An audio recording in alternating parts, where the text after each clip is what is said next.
So, guys, breaking news.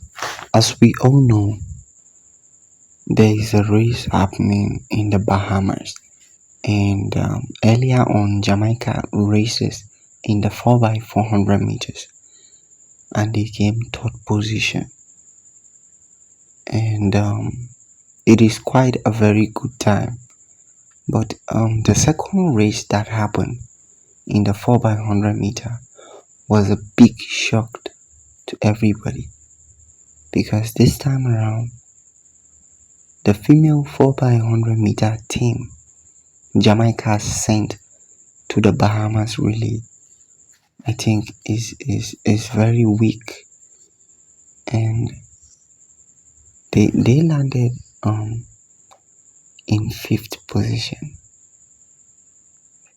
and it is definitely a very big disappointment because Jamaica is a very good sprinting nation. What is really happening with with the Jamaican teams? Why are they sending weak teams to represent them at a very international um, level? What is happening?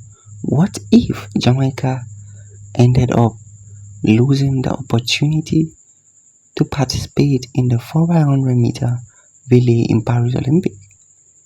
Don't you think it's going to be disastrous? I feel like Jamaica need to wake up because this is really getting out of hand. Because I'm not happy. I'm not happy with this result. Alana Red was in this race, but she did her best.